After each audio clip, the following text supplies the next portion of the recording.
В разные эпохи ингуши называются разными именами.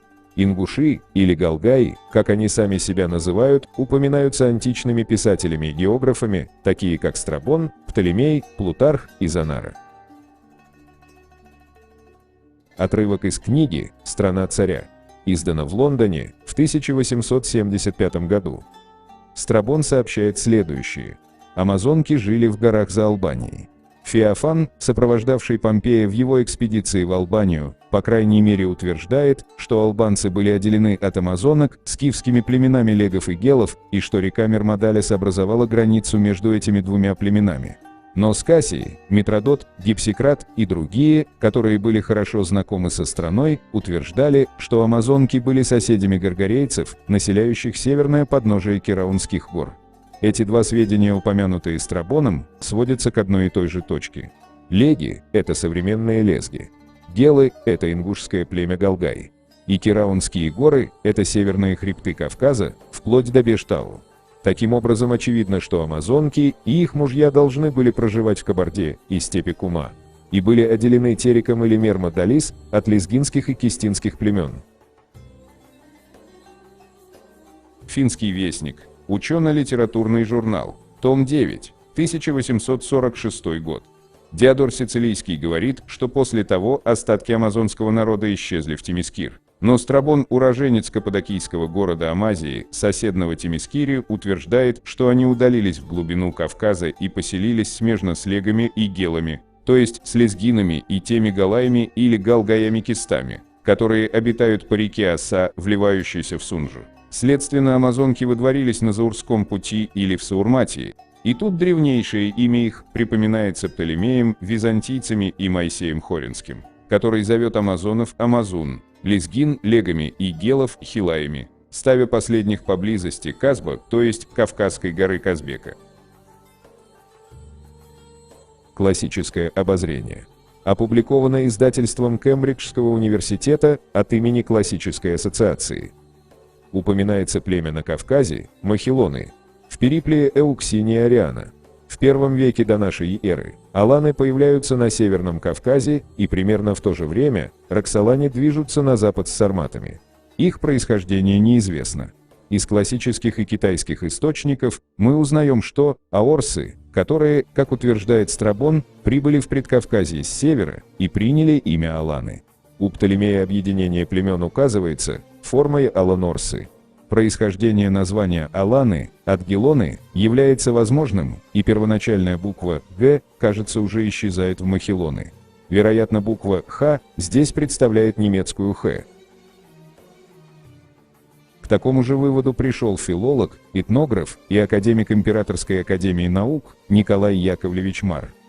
В своей работе «К истории передвижения ефетических народов с юга на север» Николай Мар решительно утверждал, что за осетинами, собственно иронами, ученые поторопились закрепить название кавказских аланов, и что осетин нельзя отождествлять с аланами, так как алан, как теперь выяснилось, есть одна из форм множественного числа, коренного кавказского этнического термина, в основе звучащего «ал» или с сохранением спиранта «хал».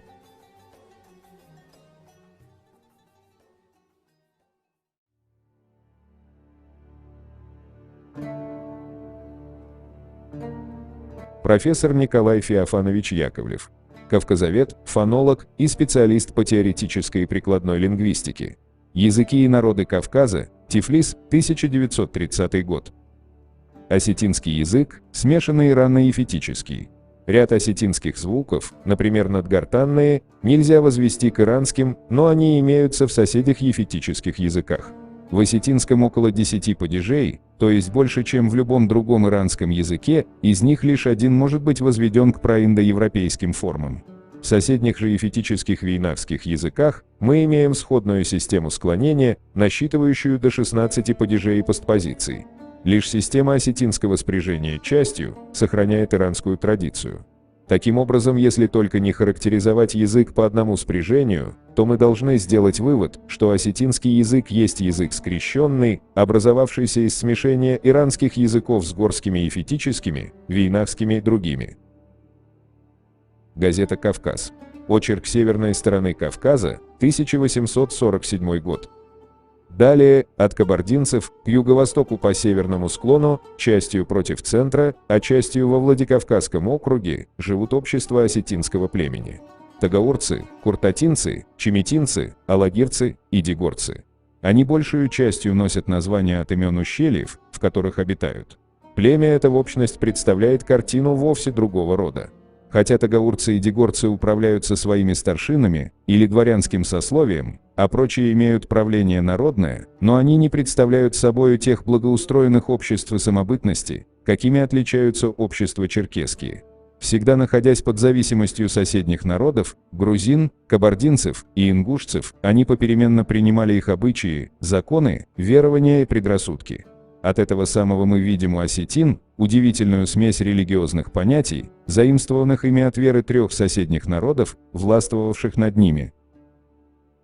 Один из таких примеров приводит профессор Борис Андреевич Алборов, советский ученый-осетиновед, собиратель и исследователь осетинского фольклора, в своем труде «Некоторые вопросы осетинской филологии». Ингушская гальерды.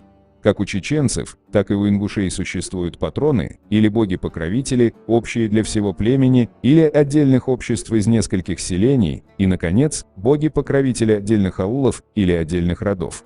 Они носят названия эрдов или ерда, а у ингушей цу, а чаще ерда, дяла или дела. Такие сведения дает нам Башир Далгат, прекрасный знаток религиозных воззрений ингушей и чеченцев. Однако, вопреки мнению Далгата, высшие общеплеменные патроны отличаются от низших, родовых и силою власти, и большую территорией распространения своего влияния. Название бога представляется на ингушской почве в виде гальерд, галиерды, гальерда, геолерды, гилерды. Галиерда и состоит из двух частей – гал и ерды, из которых первая восходит к калий, элей, сохранившиеся пережиточно в виде яла, ила, и гелой в народных религиозных песнях в значении «бог». Вторая же восходит к ерда и обозначает на ингушской почве дом, жилище, святой, бог, пламя, копоть, и таким образом все слово обозначает бога святой, бога жилище, или святой, или бог Алла, или Эла. Слово «али» и «эли» мы имеем и в составе названий других божеств, как-то в ингушских «мяцели» из «мяцсели», ауша сел, гушмали, мяцхали, тушоли, амгали.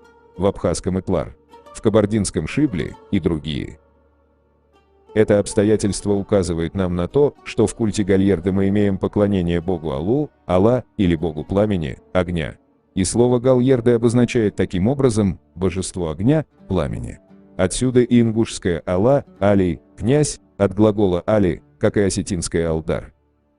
Аль имеет характер злого божества и на сумеро-аккадийской почве. Здесь наше название, Иль, Бог, имеется в сложении с другими словами.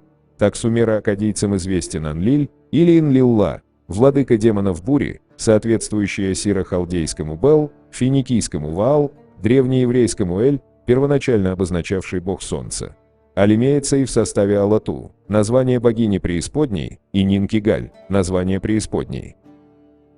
Термин эрды, эрда, эрдо, как мы видели, толкуется различно, то как святой, то как жилище, дом, место пребывания святого и так далее. По Пожидаеву, ерда перевели в селение Кок как бог, у которого просят хорошей погоды. Николай Феофанович Яковлев, побывавший во многих местах Ингушии и Чечни, называет ерды ерда, богом атмосферы. У Потоцкого – ерда, священные скалы. Все это указывает, что значение данного слова меняется. Осетинская Аларды, Алаурди и ингушская Халерды таким образом первоначально восходят в сумеро-аккадийской или ефетической основе и значит первоначально боги ерды, боги огня, боги солнца.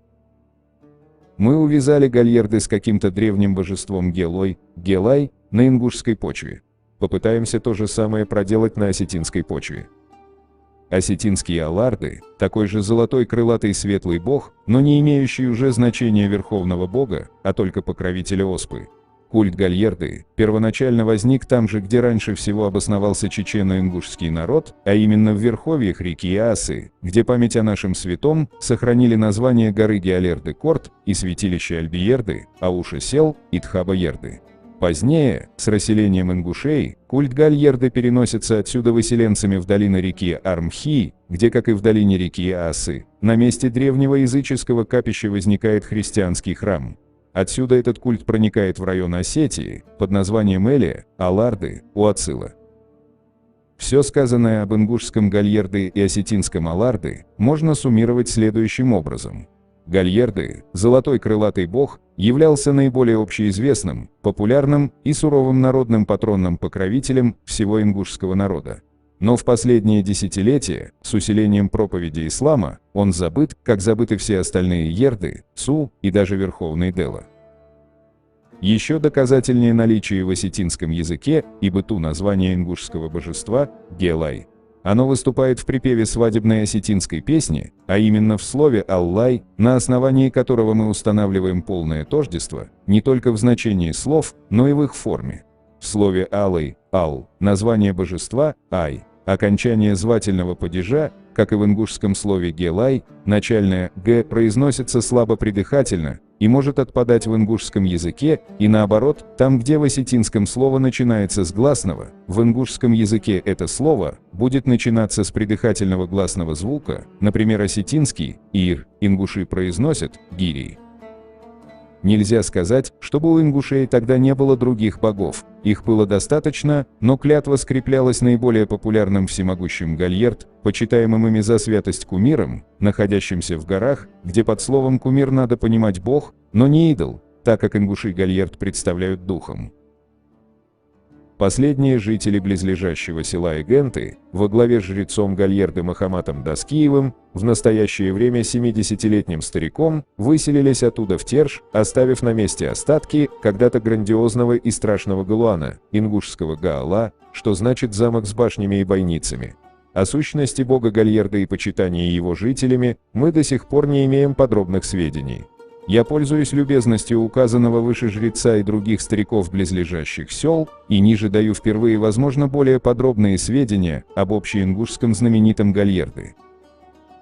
Наконец, ярким доказательством того, что этот бог был не только богом ингушским, но и чеченским, хотя он у последних не сохранился, указывает то обстоятельство, что в Осинском ущелье сохранилось название горы, точь-в-точь совпадающее с названием нашего бога, а именно гора Геолерды. Если принять во внимание, что отсюда распространялись на плоскости ингуши разных колен и чеченцы некоторых родов, то станет понятным, что и первоначальное древнее обиталище бога Гальерды было не у Эгенты, а в долине реки Асы, где и сохранилась такая же знаменитая святыня, по крайней мере, судя по постройке как Гальерды, этот Хабаэрды. Но с течением времени, с расселением племен чечено-ингушских в разные стороны по направлению к плоскости, Гальерды в долине Асы забыто, и его название заменено Тхаба-Эрды, переводящееся неправильно 2000 святых. Шегрин, давший нам первые сведения о Гальерды, называет его Кистинским. Кистинский кумир Гальерд покойно стоит в старой оставленной церкви царицы Тамары, замечает он, говоря о смешении христианских и мусульманских религиозных представлений у ингушей. Кистинцы – особое ингушское общество, живущее по долине реки Кистинки, южнее Джейраховского общества ингушей. Оставляя пока в стороне дальнейшее описание святого, займусь объяснением слова «гал». Попытаемся выяснить, не является ли первая часть сложения каким-либо окаменевшим словом, имевшим когда-то значение бог или божество, утерявшим свое значение с течением времени, но сохранившимся пережиточно в несколько измененной форме в ингушском языке. Это действительно оказывается так. Чеченцы имеют песенный припев со следующими словами: «Далай-далай, вай-далай, далай, елай-елай, лай-ла, яла-лай». Относительно этого припева Лаудаев замечает: слова эти, нынче ничего не означающие, по всей вероятности относятся к тому периоду жизни чеченцев, когда они, находясь в язычестве, были угнетаемы другим народом. Далай или дало значит по-чеченски бог. Слово Илай или Яла означает умереть или смерть. В переводе же Лаудаева припев этот значит: «Боже, Боже, наш Боже, Боже, Яла, Яла, пусть умрет Яла смертью». Со словом Яла, Алла, мы встречались и в возгласе-припеве Уолай, который поют женщины, следующие за жрецом с зажженными свечами, причем жрец бывает в белом одеянии и с белым знаменем с колокольчиками. Это же слово мы имеем в песенном возгласе «Далай Гелой», где значение первого слова «бог» и второго «бог», но иного происхождения и со вставкой в начале слова звука среднего между придыхательным и взрывным. В слове «гаал» начальный согласный звук не везде произносится как взрывной согласный звук. Чаще он слышится как длительный придыхательный гортанный звук, который может и отпадать. Вернее всего, это не согласный звук, а скорее придыхательный начальный гласный звук. С таким придыханием произносят ингуши начальные гласные, особенно в заимствованных словах, например, ирон по-ингушски будет звучать «хиры» или «хирии». Следовательно, первоначальной формой нашего слова на ингушской почве должна была быть «хал», что дает затем и форму «гал», «гал» с подъемом почального согласного и форму «ал», «ал» с утерей этого начального согласного совсем. Нет сомнения, что все упомянутые выше празднества связаны с действием производительных сил природы. Величайшим производителем этих сил и подателем чадородия в конечном итоге явился некий бог Аала, Эла. К нему и обращены все упования женщин, особенно бездетных и имеющих больных детей. Это его они призывают под названием Гелой, Уолой, Яла и другие. Это древнейший бог ингушей, уже позабытый и замененный Деэла или Цу. Автор также отмечает, что ингуши издавна проживали на территории Восточной Осетии и полагает, что существуют фамилии, которые могут относиться к ингушским родам. Алборов сообщает: наименование второй фамилии Кокайта еще больше подтверждает происхождение первоначальных жителей Ла-Мардона из ущелья реки Асы. Мы видели, что здесь имеется селение Кок с культом Тушоли. Они называли себя Ла-Амар, Ла-Муар или Ла-Амур, что значит по-ингушски горцы. Местность, заселенная ими, прозвана у окружающих осетин Ла-Мардон, что значит Ла-Амаров место обитания или Ла-Амаров вместилище, так как слово «дон» по-осетински имеет значение не только вода, но и вместилище. В Ла-Мардоне, в Восточной Осетии, данная версия также подтверждается найденными остатками башенной культуры ингушей.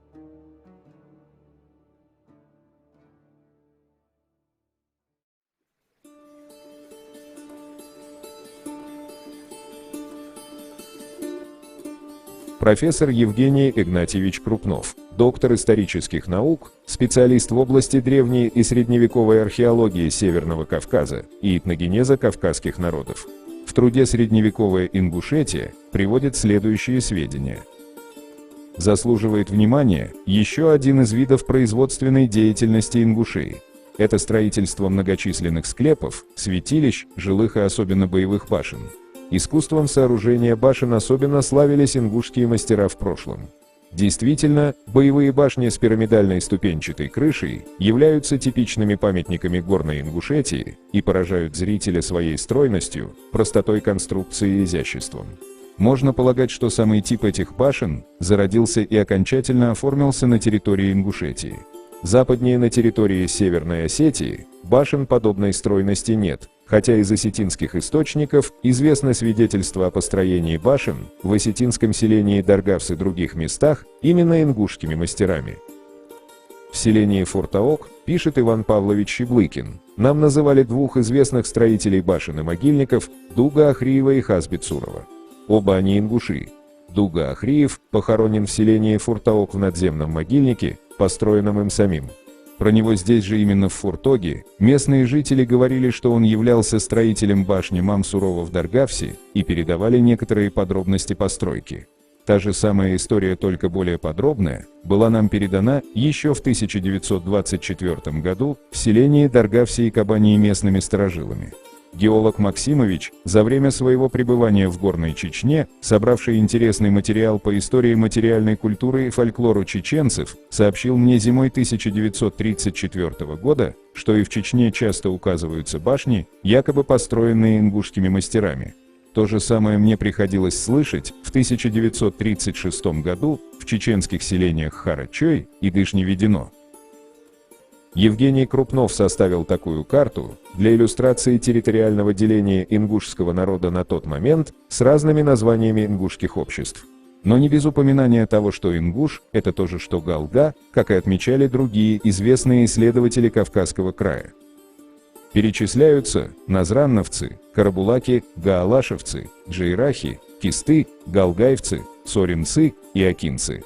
Наряду с подтверждением старой локализации ингушских племен, по русским источникам были сделаны и некоторые уточнения таких синонимов, как калки, галгай, глигви, яраханские люди, джейрах, жарехи, джариехи и другие. По справедливому заключению Екатерины Кушевой, центральное место по местоположению в Горной Ингушетии занимало общество галгай, название которого имело и более широкое значение. В 1963 году известный специалист по нахским языкам, профессор Юнус Дишириев, подверг сомнению закономерность сделанного сравнения древнего этнонима с современным, но признавал, что, к сожалению, мы не в состоянии сейчас дать положительный ответ на поставленный вопрос. Одновременно он подчеркнул, что попытка Евгения Крупнова объяснить страбоновский этноним Гаргарей посредством ингушского Гаргар и чеченского Герга, близкий, родственник, заслуживает внимания.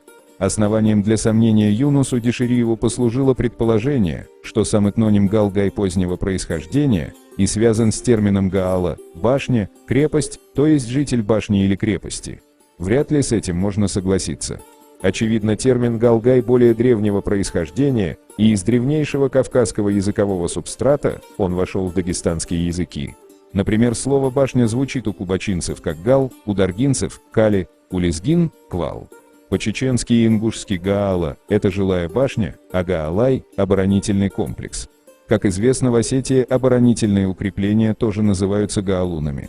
Думается также, что не случайно термин гаала-гай связан органически с древнейшим культурным очагом Ингушетии в верховьях реки Асы, называемым Галгайчуэ. По разъяснению знатока ингушского языка и быта, Нурудина Габертовича Ахриева, в буквальном переводе это внутренность или брюхо Ингушетии.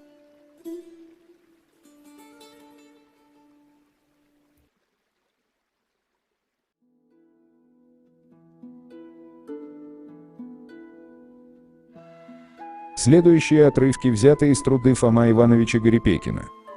Группа Галга, например, называется, потому что с древнейших времен в числе светил небесных, в особенном почитании была у них одна звезда, называвшаяся священной кобылицей – Гиила.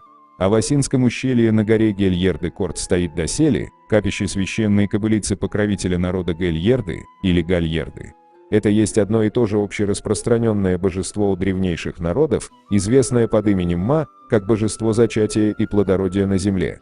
Как весна открывает собою начало жизни в природе после зимы, то и божеству этому, как приличествовало, приносились жертвы главным образом весною на горе Гельерды-Корт, и здесь же располагалось пастбище для лошадей кобыл, Гиила, под покровительством их священного небожителя. Основываясь на преданиях и историко-топографических названиях местностей, видно, что ингуши раньше населяли район между нынешним селением Казбек, Гергиты, Гвилети, верховье реки Кистинки и тому подобное. В этих местах они издревле слыли под названием Буэни, в грузинских летописях Чартульцы, правильнее Джартульцы, каковое затем перешло в Джарега, Кисты или Кистани, Гелы или Гелатха. Поселения эти ныне слились с грузинами, сохранивши названия своих фамилий, Мальсаговы, или же переселены к Назране. Жители этих мест до сих пор носят древнейшие названия Гелтхой, а местность Гелатха. Коренные жители ингуши остались на старом месте лишь в поселке Гвилети, на военно-грузинской дороге в количестве до 40 душ, из фамилии Бузуртановых, известных как неустрашимые постоянные проводники на вершину Казбека. Народ говорит одним языком и исповедует ныне религию Магомета. Сами себя ингуши в настоящее время называют одним общим именем – Галга. Название ингуш стало известно русским в конце XVIII века и распространялось тогда лишь на бывшие поселения туземцев в Тарской долине, называвшиеся Ангаште. Арштхой значит жители равнины, в отличие от жителей гор, Лома-Рой. От населения, основанного здесь Арштхо, образовалось особое общество, называвшее себя и доселе Арштхой. Кумыки же назвали его по источникам, у которых оно жило – Карабулах. Современные ингуши и сродные им чеченцы, под различными названиями в отдаленной древности, были известны соседям как воины-наемники или как беспокойные соседи. Эти мелкие племена управлялись в походах предводителями старшими вроде, были хорошие всадники. Они едва прикрывались шкурами животных или кусками грубого самотканного сукна, имели оружие лук, двусторонний бронзовый топор и бронзовую булаву, бор-зачон-кыр. В преданиях и в языке народа имеются указания, что среди разного оружия в глубине древности народ имел просто дубину из дерева горинка, боярышника, пращу и особые щиты из обожженной глины, камня и кости со сквозным отверстием для продевания веревки. На случай безопасности народ укрывался в горах, занимая горные ущелья как единственные проходы. В горах Галгая народ издревле имел укрепленные поселения, распространяясь в нынешнюю Хевсурью и Тушетию. По ущельям же реки Терека и Асы имели стены Галгай-Кошке и сторожевые башни, замыкавшие проходы, остатки каковые видны и доселе. Из преданий историко-топографического характера видно, что среди ингушей имеются роды, генеалогия которых хранится в памяти до 600, 800, 1200, 1500 лет, указывая первыми родоначальниками лиц или народ ассиро-халдейского или туранского происхождения. Гарипекин полагал, что ингуши могут относиться к древним халдеям. Автор отмечал: если только действительность пребывания народов халдей на ингушской территории подтвердится наукою, что это прольет глубокий свет на древность существования населения в горах Северного Кавказа, восходящего не менее 7 до 10 тысяч лет тому назад. Еще несколько столетий тому назад грузинский историк Вахушти говорил, что язык предков ингушей, Дзурдзукети и Глигви, считался трудным и малопонятным. Это его свойство осталось и доселе. Без научной разработки ингушского языка, по неимению до сих пор материала, конечно, и нельзя говорить о сходстве с каким-либо соседним или отдаленным и древним языком, равно нельзя говорить и об усвоении понятий из другого языка. Если и найдется в языке ингушей отражение языка какого-либо соседа, то смеем надеяться, не в такой степени, как огульно говорит барон Услар, что язык ингушей образовался под влиянием осетинского языка. Наоборот, многие топографические названия, божества и религиозные верования, имена и многие другие на осетинской территории необъяснимы у осетин или же объясняются с искаженным понятием, но разъясняются ингушским языком. Вопреки стараниям доктора Пфафа, Кадзаева и другие, доказать распространенность осетин чуть ли не по всему материку Старого Света можно дать веские доказательства, что территория осетин была раньше ингушская, и осетины не так древние и не так славно их прошлое, как изображается у этих авторов. Если ингушский язык в некоторых незначительных случаях, собственно в лексическом отношении, исходен с тагаурско-осетинским или володжирским, то можно допустить, потому что некоторая часть ингушей раньше жила совместно, так как и на осетинах есть отражение ингушского языка, потому что осетины заняли бывшую ингушскую территорию. Теперь же сам собой напрашивается вопрос, почему произошла разница ингушского языка от чеченского. Можно лишь сказать, что по собранным преданиям о происхождении чеченско-ингушских родов, большинство из них указывают как древнейшие места обитания горные местности Акко, Галгай, Нашах, откуда и произошли потомки ингушей и чеченцев. Из Нашах в Галгай и Акко по преданиям переселенцев не указывается, а из Галгая и Нашха в территорию Чечни есть указания почти в каждом предании. Таким образом, Галгай следует признать древнейшим этапным пунктом, с которого произошло расселение по нынешней Чечне. В Галгае более прочно содержалась древняя религия и предания. Почти все герои и родоначальники выросли на ингушской территории. В религиозном отношении главные святые Галгая имели родство в районе Чечни, причем галгайские святые считались как старшие. Местность Галгая почти всегда была замкнута со стороны реки Терека и с северной лесистой части недружелюбными соседями, почему не имела постоянных свободных мест для переселения из гор на равнину, вследствие чего народ, будучи замкнут в горных ущельях, сохранил доселе в чистоте свой язык и память о своей старине. На этом основании надо признать, что ингуши не есть отдельная ветвь чеченцев, а чеченцы есть разросшаяся ветвь ингушского корня, и потому чеченцев следует называть не чеченцами, а тоже ингушами, так как название чеченцев заимствовано от другого народа. В то время как на ингушской почве все пока свежо и ясно, то чеченцы заполнили свою территорию народом пришлым со всех сторон. Чеченцы, получив свое родоначалие из Галгая и Нашха, имели слишком большой простор для образования своих поселений. Район их заполнялся различным элементом, как, например, беглыми из Грузии, арабскими переселенцами, беглыми русскими солдатами и тому подобное. Вполне допустимо, что из числа многих проходивших кочевых орд тоже оставалась часть, как в виде пленников, так и вольных поселенцев. Таким образом, усваивая разнообразный пришлый элемент, имея разбросанные на большой площади обособленные свои поселения, навсегда разойдясь с родоначальниками-ингушами, чеченцы с течением времени изменили в своем языке лексическую сторону и звуковой состав, и некоторые случаи грамматических правил. В древнее время, по преданиям, ингушский народ назывался «аннах» или в отдельности человек, «ансак», по местообитанию же, как горцы, «лоомрой».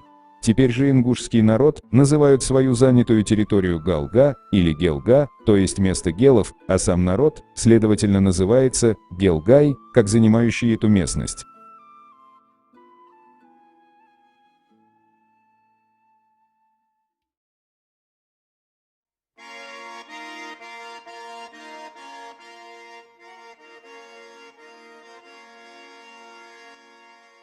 Языки и народы Кавказа. Профессор Николай Яковлев, 1930 год. Область распространения ингушей и ингушской культуры простиралась по всему Нагорью современных Ингушии и Чечни. В указанный период эта культура, можно думать, еще не имела постоянных центров на плоскости. Поэтому до сих пор нагорное население Чечни говорит на наречиях более близких к ингушскому, чем к плоскостному чеченскому языку. Когда же сложились чеченцы как национальность? Со второй половины XVI века начинается миграция ингушских племен из Нагорной полосы на теперешнюю чеченскую плоскость, причем одним из наиболее ранних выходцев на плоскость из всех вайнахов следует считать карабулаков или арштхойцев, полукочевников-скотоводов. Эта эмиграция вытеснила гребенских казаков с места их первоначального поселения по реке Сунжи за Терек. Многочисленные нагорные племена из Нашха, с верховьев Аргуна и из Чеберлоя вновь перемешались на плоскости, подпали под влияние соседних плоскостных культур, русской, кабардинской, ногайской, кумыцкой и калмыцкой, и дали в результате новую культурную область с новыми центрами, в которых сформировались новая культура и новый язык – чеченский. Плоскостное чеченское наречие мало-помалу вытесняет старые ингушские говоры в чеченских горах. Таким образом, на основе производственного и экономического превосходства Чечни, в настоящее время чеченский язык и чеченская культура, развивающиеся на чеченской плоскости, обнаруживают тенденцию к расширению за счет ингушского языка. Новейшие географические и исторические известия о Кавказе. Собрание и пополнение Семеном Броневским. Часть 2. Москва, 1823 год. Кисты сами себя называют попеременно – кисты, галга, ингуши, и одно название вместо другого употребляют. Между кистинскими наречиями чеченский диалект наиболее разнствует от коренного языка. Такое же заключение делает Николай Яковлевич Данилевский, ученый-естествоиспытатель, социолог и публицист, в труде «Кавказ и его горские жители в нынешнем их положении», издано в 1846 году. Кисты, ингуши и карабулаки говорят все одним языком, совершенно особенным от прочих горских и весьма сходным с тушинским. Данилевский также отмечает, что между кистинскими наречиями чеченский диалект много различествует от коренного языка. Багаудин Аджаматов. История тюрков и кумыков с древнейших времен. Естественность этого родства подтверждается еще и тем, что чеченский язык, без преувеличения, лексически является самым тюркизированным нетюркским языком. Его лексическая основа довольно удачно адаптировала огромное количество тюркизмов, которые пришли из кумыкского, ногайского и татарского. И это результат культурного обмена, а не целенаправленной ассимиляционной политики. Единство и взаимопроникновение здешних культур – это история длиной в столетия, об этом говорит не только языковое взаимное влияние, но и пестрая топонимика, наличие имен собственных иодатов, происходящих из культуры соседей. Не секрет, что ингушский язык распространен от Терека до Аргуна, откуда и шла миграция современных чеченских обществ на восток. Сами нашхоевцы говорили, что их язык сходен с языком галгаевцев, о чем нам сообщает и чеченский историк и архивист Муслим Мурталов в своей книге «Кавказ и Чечня. Обзор европейских ученых». На горе Китеш-Корд были урегулированы не только все споры и разногласия, решение которых было решено старыми, но и здесь были приняты изменения адата, если они оказались необходимыми, особенно в результате прогрессирующего развития. Как только оказалось, что возникали спорные вопросы, которых раньше не было, старые отправлялись после первобытного места или прародителя Нашхе, чтобы оттуда забрать решение, так как, по мнению ичкеринцев и чеченцев, в узком смысле, там царят самые чистые и правильные привычки и обычаи, так что еще недавно один недовольный решением ичкеринцев обратился туда за окончательным решением. Диалект ичкеринцев, хотя и относительно старый, образовался в результате вышеперечисленных обстоятельств, в основном в Нашхе, родовом седении, в котором они были мирно из различных элементов. То, что это произошло, подтверждается тем, что после передачи данных, первые жители Аргунских и Ичкерийских гор говорили на одном языке и жили по тем же нравам и обычаям, что и в современном районе Аргуна, в северной части Ичкерии, в Чечении и других районах, которые менее густо населены чеченцами. В то же время, что и в других районах, где они жили, Шатой, Чеберло и другие, которые в свою очередь имеют нюанс с диалектами собственно Чечни и Ичкерии, что не исключает, что у последних есть определенные небольшие различия в зависимости от населенных пунктов. Диалекты Нашхе и галгайцев ближе к нынешнему району Аргуна, чем к ичкерийцам и жителям Чечни. Многие авторы прошлого сходились на том, что в Нашхи, прародина восточной части чеченцев, говорят на галгаевском языке. Ингушский этнограф Чах Ахриев также писал в своих трудах, что ингушами называют горные жители от Стерека до Аргуна, где, к слову, до сих пор говорят на ингушском языке такие общества, как Орстхой, Нашхой, Мялхий, Шатой, Экхи и так далее. Сборник сведений о Терской области, выпуск 1, Владикавказ, 1878 год. Первоначальные переселенцы Ичкерии принадлежали к различным национальностям, на что указывают многие из сохранившихся преданий.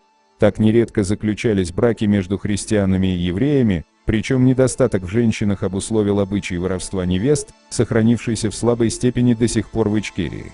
Без сомнения, народившиеся от таких браков дети видели в семействе разные обычаи и обряды, и, усваивая их, следовали уже тем и другим, применяясь к обстоятельствам. Язык их при тесных взаимных отношениях необходимо должен был измениться, что облегчало понимание друг друга.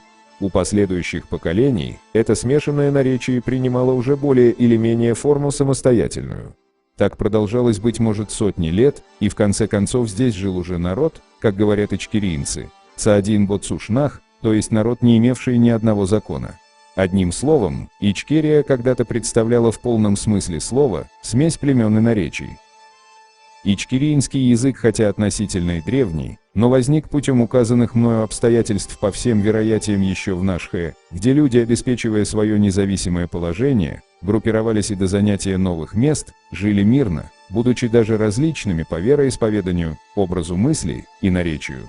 Но придерживаясь строгого научного исследования, можно заметить, что нашхойский язык совершенно сходен только с языком галгаевцев. В этом же труде мы читаем о том, как плоскостные чеченцы отделились от горных жителей, Лома-Рои, и стали себя именовать своим прозвищем Нахчои. Также отмечено, что по чеченским преданиям, самые древние фамилии или общества считались Галгаи, Акко и Шато. Основатели Шатоя считается фамилия Хаккои. Как известно, Хаккои относится к ингушскому роду Гягии, и, согласно легенде, переселение произошло вследствие кровной мести. О родоначальнике Хакко сообщают в Терском сборнике в 1910 году. Крепость Шатой, как сказано, построена была во время войны в середине 50-х годов прошлого столетия на земле селения Цогуной. Бывшее близ самой крепости их селение Хаткой по приказанию русских властей удалилось на правую сторону реки Чанты-Аргун. Затем для крепостного выгона, стрельбища, учения и огородов правительство взяло землю по реку Чанты-Аргун с запада и по реку Верде-Ахки с юга. Вся эта земля с незапамятных времен принадлежала чеченцам селения Цогуной, именующимися хаккоевцами по имени своего родоначальника Хакко, происходящего из ингуш, селения Алкун, Назрановского округа, поселившегося на месте Шатоя 10-12 поколений назад. В 1882 году преподаватель Владикавказского реального училища Василий Иванович Долбежев вместе с заслуженным профессором Императорского Московского университета Дмитрий Николаевич Анучин посетил Аргунское ущелье. В Аргунском ущелье со слов местного старшины им была сделана запись об основании ингушами или галгаями башенного поселения Итумкали, приводимая в журнале «Этнологии», издана в Берлине в 1887 году. В том же маленьком ауле Мулхой находится старинная четырехугольная башня с пристройками, очень разрушенная, но заселенная. Вокруг нее возведены в последнее время легкие постройки в азиатском стиле с плоскими крышами, в которых живут семья и родственники старшины.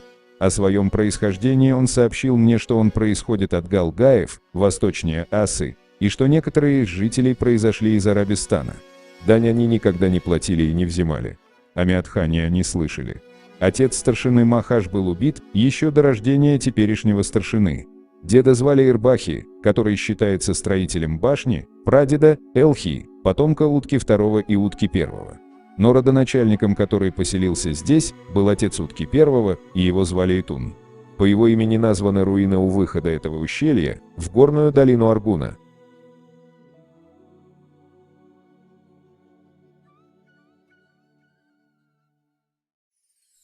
Умалат Лаудаев, первый чеченский этнограф, подробно изучал быт чеченцев. В своей работе «Чеченское племя», опубликовано в сборнике «Сведения о кавказских горцах» в 1872 году, приводит следующие сведения. Как вообще все первобытные народы, чеченцы на плоскости занимались преимущественно скотоводством, как необходимым средством для своего существования. Скот их множился на привольной и девственной земле.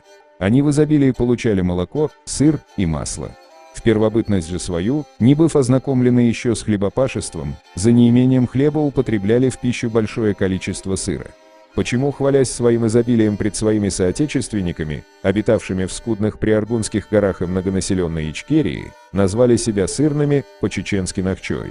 Сыр по-чеченски называется нахчи.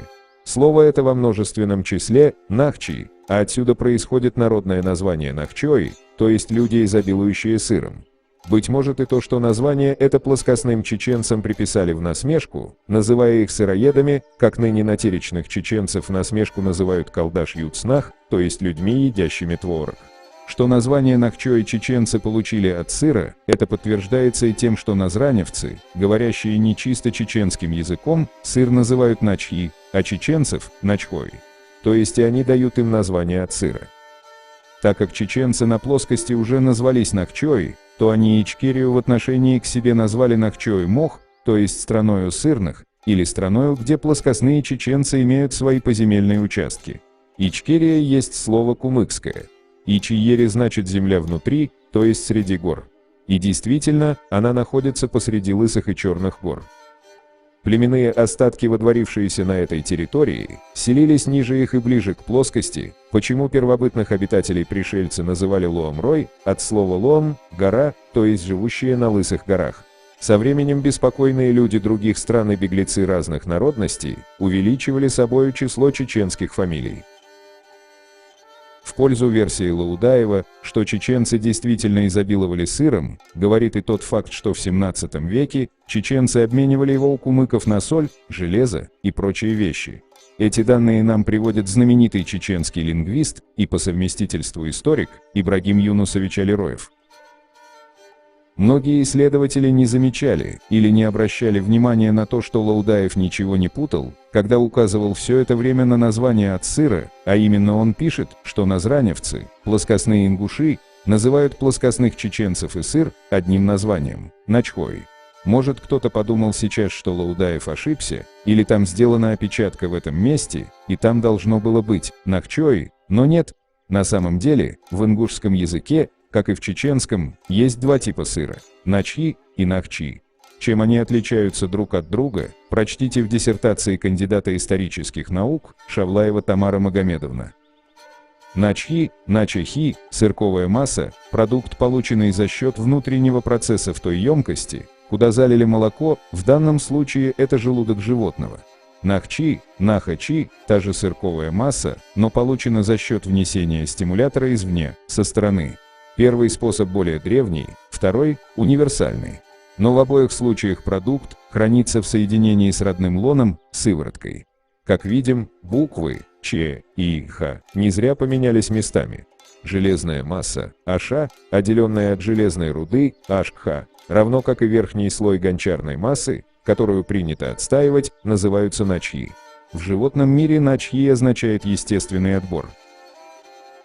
И теперь получается, что ингуши плоскостных чеченцев называли определенным сортом сыра – начхой.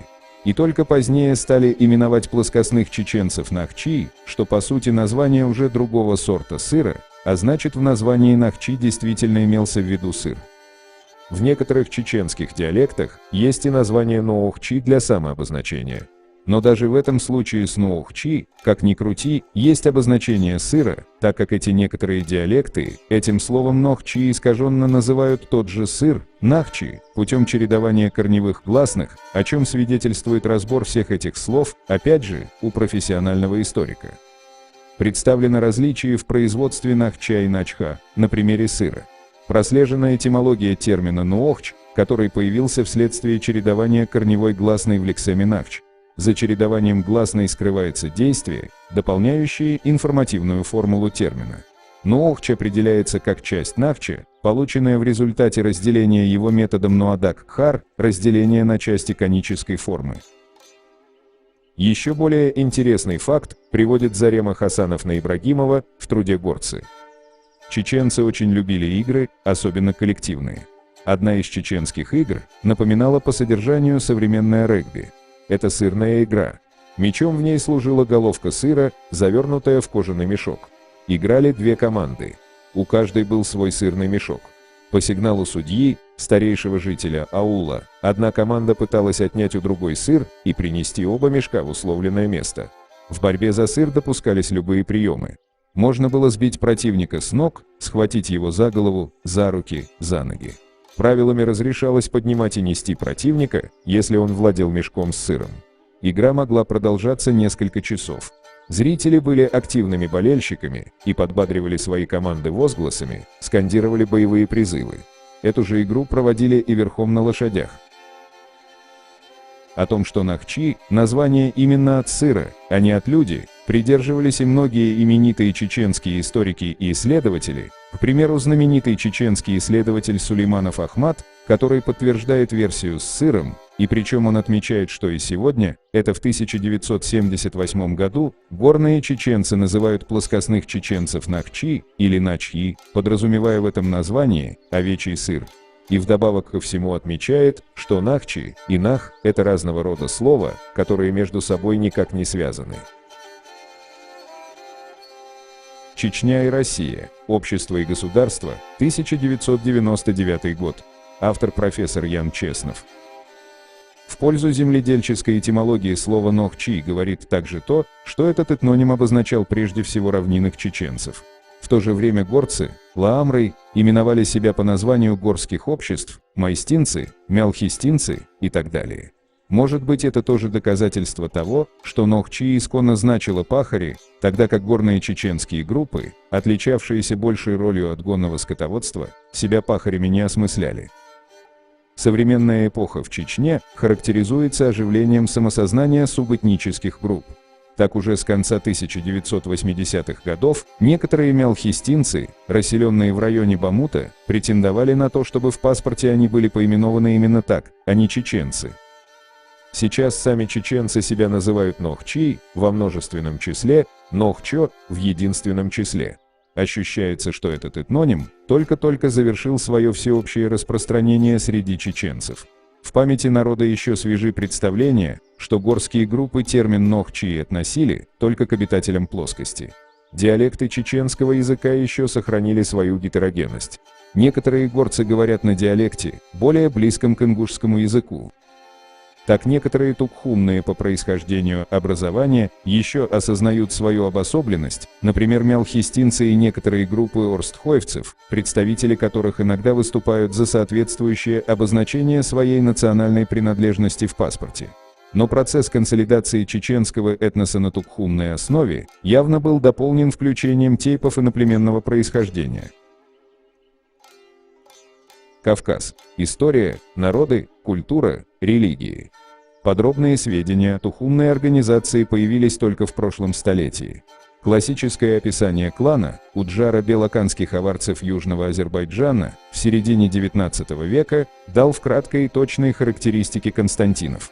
По его словам, Тухум, или фамилия, заключал в себе не только всех близких и дальних родственников, но и тех, кто, выйдя из дальних мест, присоединились к Тухуму, приняли его название и поселились на принадлежавшем ему участке земли.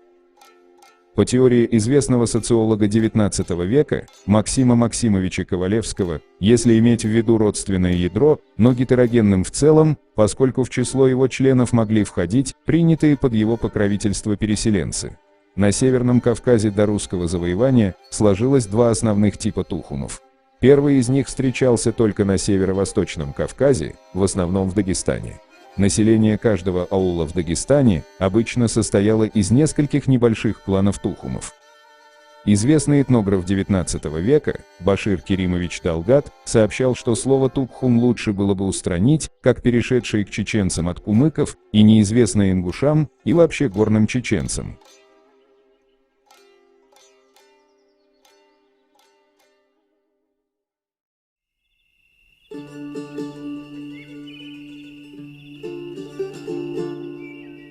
Екатерина Николаевна Кушева, доктор исторических наук. Народы Северного Кавказа и их связи с Россией. Вторая половина XVI века по 30-е годы XVII. Кисты отождествляется с названиями обществ Горной Ингушетии: Галга, Джейрах, очеченившиеся к XX веку общества Акко, Кистины. Рассмотрю подробнее имеющиеся в нашем распоряжении сведения XVI-XVII века, как для проверки сделанных отождествлений, так и для попытки географического приурочения ингушских и чеченских обществ. Начну с их ингушской группы. Археологические памятники указывают на Горную Ингушетию, как на территорию, занятую издавна племенами ингушской культуры. Именно там, в труднодоступных горных котлованах, между скалистым и передовым хребтами, в долинах и ущельях реки Асы, прорезывающие оба хребта и впадающие на плоскости в Сунжу, и правого притока терека реки Армхи или Кистинки, находились древнейшие ингушские аулы-крепости с их каменными жилыми, боевыми и сторожевыми башнями, с родовыми могильниками и склепами, датируемыми с XII по XVIII век. Центральное место по местоположению в Горной Ингушетии занимало общество Галгай, название которого имело и более широкое значение. Аулы галгайцев как в XIX, так и в XVIII веке лежали на узле путей к перевалам через Кавказский хребет.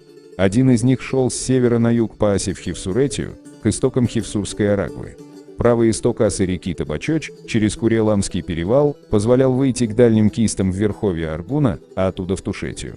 Поперечный путь долиной и ущельем Армхи выводил к Тереку, несколько ниже Дарьяльского ущелья. С верховьев Армхи двумя перевалами можно было выйти к той же Хевсурской Арагве, минуя таким образом Дарьял. В русских документах XVI-XVII века отождествляемые Анатолий Генко с Галгай, Калки, упоминаются чаще всего в связи с путешествиями русских послов с Северного Кавказа в Кахетию и обратно. Соседнее с Джейраховским Кистинское общество в русских источниках XVI-XVII века мне не встречалось. Зато название Кистины в греческих текстах Кистедис обычно встречается в документах этого времени грузинского происхождения, где нередко употребляется как общие для ингушских племен названия, и опять-таки чаще всего в связи с поисками путей из Грузии на Северный Кавказ к русскому Терскому городу. Словарь географический российского государства, собранный Афанасием Щекатовым, часть 2, Москва, 1804 год.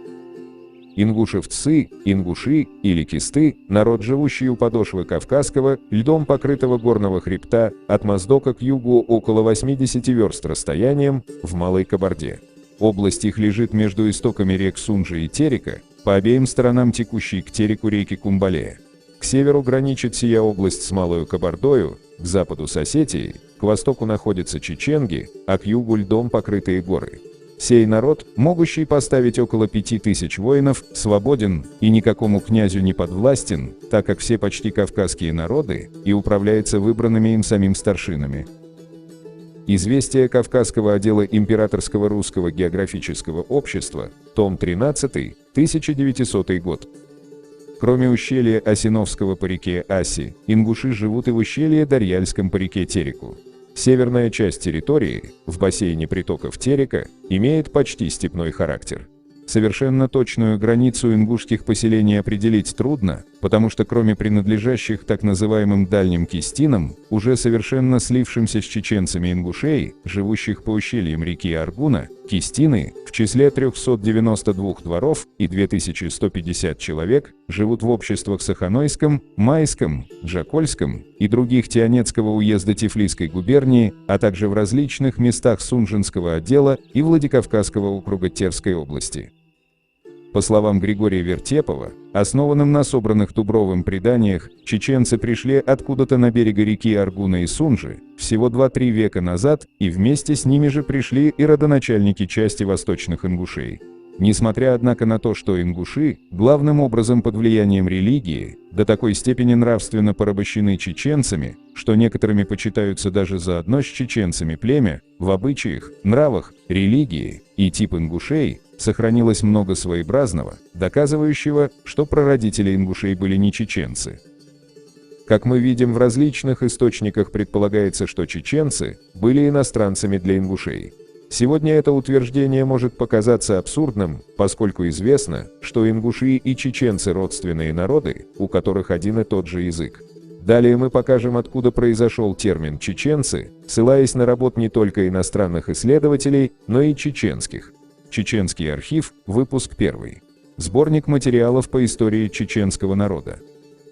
Справа от реки Аргун происходили сложные этнополитические процессы, здесь мало следов, которые мы можем назвать собственно нахскими, но зато в абсолютном изобилии следы тюрков. Тюркскими по происхождению являются названия наших городов, рек, сел, поселков: Атаги, Ачилуки, Герменчук, Гелдагана, Майртуп, Автуры, Ташкала, Тазинкала, Ушкалой, Чечана, Шали и многие другие.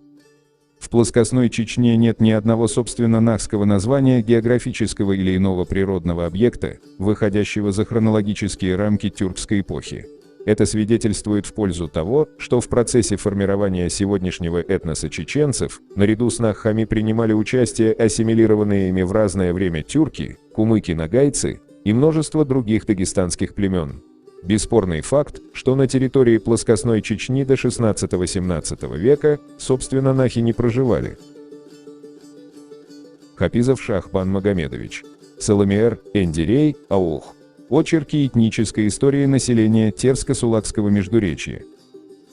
Границы расселения двух родственных групп населения, дагестанской и войнахской, в Средневековье, как показывают археологические материалы и этнографические изыскания, стала река Аргун. Как показывают исследования археологов, облик культуры населения Горной Чечни к востоку от Аргуна определялся большим сходством с культурой Дагестана. Сходство с материалами из Авария имеют и могильники в предгорной части Нажа-Юртовского района. К примеру, Галайтинский могильник, самое близкое сходство погребальный обряд могильника, имеет с синхронными памятниками на территории Дагестана, или Бети-Мохский могильник. Все это показывает, что территория Восточной Чечни, начиная от реки Аргун и вплоть до современной территории расселения аварцев, в прошлом входила в состав государства Сарир.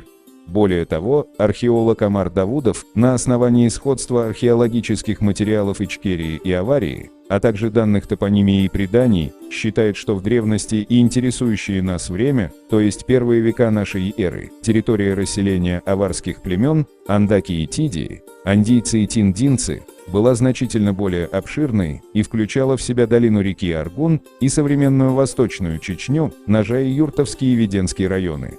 Известный историк Расул Магомедов заключает, что, судя по преданиям и исследованию топонимии, чамалинский язык в прошлом достигал реку Чанты-Аргун. Согласно исследованию Мурада Зязикова, предки чуберлоевцев, этническая группа чеченцев, живущая на юге Веденского района, еще несколько столетий назад жили в предгорье Ингушетии, в ущелье реки Аса, в районе селений Ахки-Юрт и Мужичи. По преданиям, чуберлоевцы вынуждены были уйти оттуда из-за конфликта с ингушскими тейпами.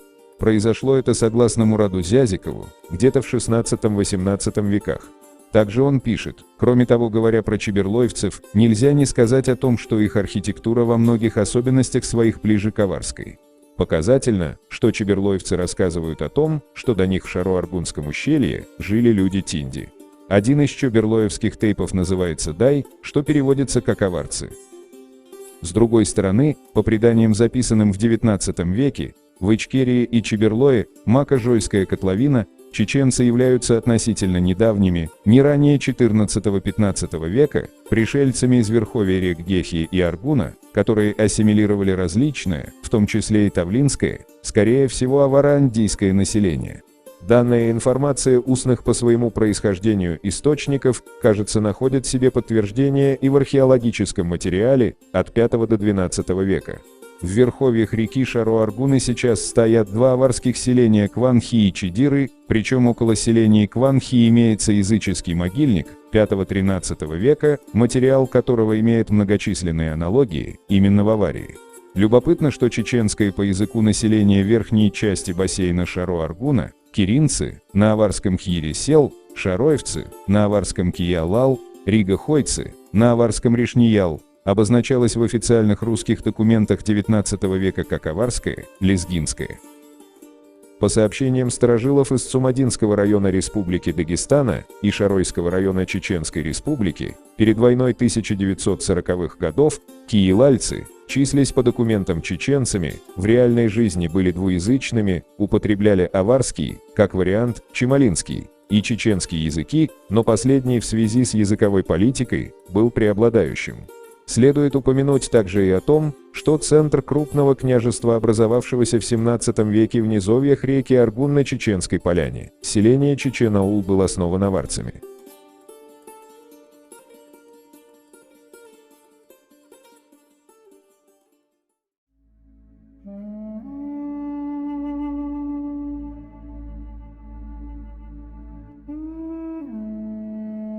Письмо от князей чеченского владения Арсланбека Бартыхана и Мухаммада Эдемировых кизлярскому коменданту Ивану Львовичу фон Фраундорфу в 1756 году. Содержание письма. Происхождение рода князей чеченского владения Турловых и Эдемировых. Русско-чеченско-дагестанские отношения. Из перевода письма. Могущественной, милосердной, милостивой ее императорского величества государыне, верному слуге высокому правителю Кизляра, его высочеству генерал-майору Ивану Львовичу, от нас чеченских князей, сыновей Эдемира, Арсланбека, Бартыхана и Мухаммада, с поклоном наше прошение таково. Наш предок, Кара Киши, вышел из Авара, он пришел и поселился в Гунбете. Он отделился от князя Авара. Его сын, Турлав. От Турлава – Загаждук, Алибек, Алхан. Загаждук является дедом алдинского бека Турлава. Алибек является нашим дедом. Алхан является дедом Алибека и Али-Султана. С тех пор мы разделились. В то время наш предок Алибек совместно с несколькими своими узденями вышел, чтобы поохотиться. Когда пришел, он нашел поляну Чечен-Тала. Эта речка Аргун вытекает из горы. В том месте, где выходит эта речка, он обнаружил один камень. Сам Алибек, сойдя с коня, прочитал надпись, имевшуюся на том камне, и обратился. Обнаружилась надпись, гласящая о том, что эта поляна называется Чечен-Тала. Так он сказал узденям, находившимся с ним рядом. Затем он вернулся из путешествия в свой дом. Прибыв к себе домой, он пригласил к себе в дом своего старшего брата Загаждука и младшего брата Алхана и сказал: «О, мои братья! Я нашел в одном месте одну хорошую поляну. Я сделаю там место для жительства. Если вы согласны идти туда со мной, то пойдемте вместе. А если вы и не придете, я пойду туда сам». Но те братья не захотели идти туда. И тогда упомянутый Алибек с подвластными ему людьми прибыл на поляну Чечен-Тала и тут обосновался, сделав ее местом жительства. Аваро-чеченские правители из династии Турловых и их правовые памятники XVII века. Автор, кандидат исторических наук, Тимур Магомедович Айтберов. Династия Турловых получила наименование свое от старинного мужского имени собственного, которое аварцы произносили Турурав Турулав, чеченцы Турло, а русские, причем с начала XVII века, как минимум Турлов.